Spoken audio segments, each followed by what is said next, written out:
New York City. It's fun, it's exciting, it's dirty, it's wild, it's crazy, it is action-packed, and no matter where you go, there's always something happening. And if you know where to take them, it is one of the best cities in America to take your kids.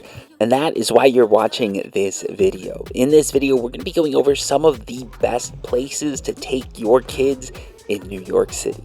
So let's get into it, and if this video does help, please make sure to hit like and subscribe.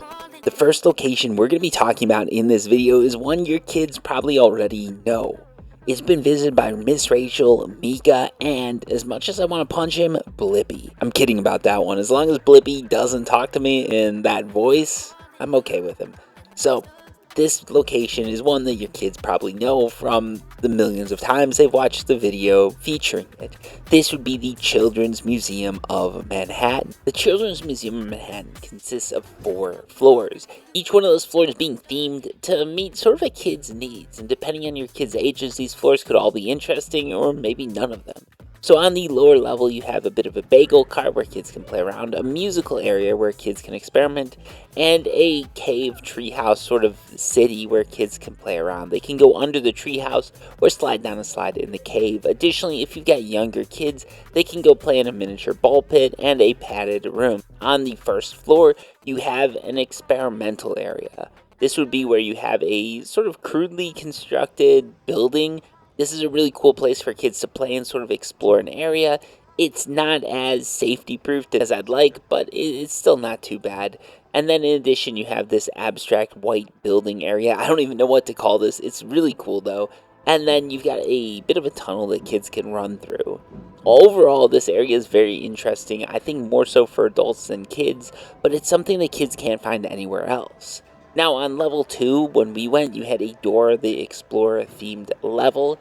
You got a nice kitchen that's extremely colorful, a table, and some bongo drums for kids to play with. In addition, you've got slides, little caverns for kids to go into, and pretty much everything that a kid could want. This level was my least favorite level, to be honest, but it's still really cool. Like, there's areas kids can play, there's little bridges, and there's slides. So it has everything that a kid could want. But if we're being honest, level 3 is where it's at. Level 3 is the best level in my opinion. Here you have an MTA themed bus. Off to the left of that, you've got a fire truck. And then if you go in a little bit, you've got a kitchen and a marketplace where kids can sell and also cook a bunch of fake goods. Then off to the right, you've got a little bit of a playground where kids can go sliding or just play hide and seek among the multiple levels, and all of this which was featured in Miss Rachel, Blippi's, and Mika's video.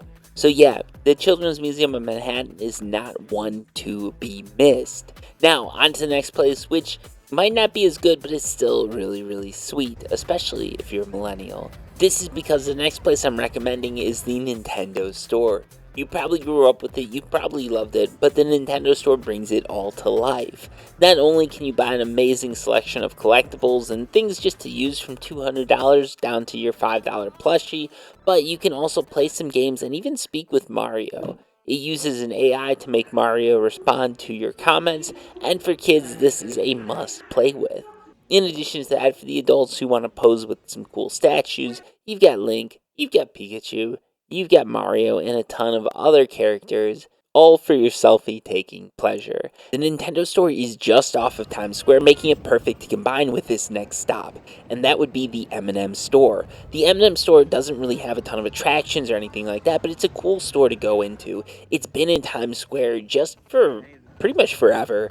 It's got M&Ms and all those classic characters. It's got a lot of cool merch that you can buy, and you can get some pretty nicely colored M&Ms along with a variety of different flavors and types.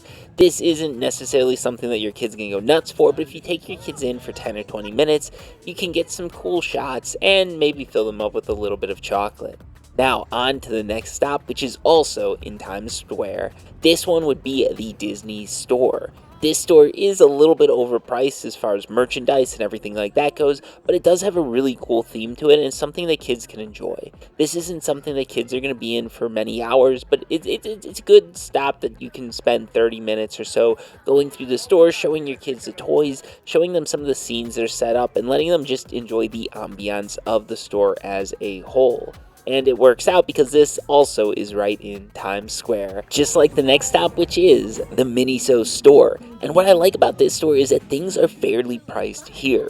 You do have some opportunities to take photos and some cool gadgets to look at, but the big thing about the Miniso store is everything's fairly priced, and it's right in Times Square. You've been walking around, you go to the Disney store, the Nintendo store, the M&M store, a whole host of other stores, and things are, in my opinion, overpriced. They're a little bit expensive, if I'm being honest. When I went to the Miniso store, things felt fairly priced. It felt like I was actually buying items for a fair price. I wasn't getting ripped off just because I'm in Times Square. So yeah, it was a perfect place to stop and buy my kids something to actually play with. Reward her for being so good, and if you're looking to do that, this is the perfect shop to do it at. In addition, you can also get some cool sort of Japanese themed snacks here. They've got a soda that uses a marble to break open. It tastes good, and granted these snacks are a little bit overpriced, it's still worth a trial. And if you're wondering how long you should be spending at this store, I'm guessing it's going to be like a 10 to 20 minute stop.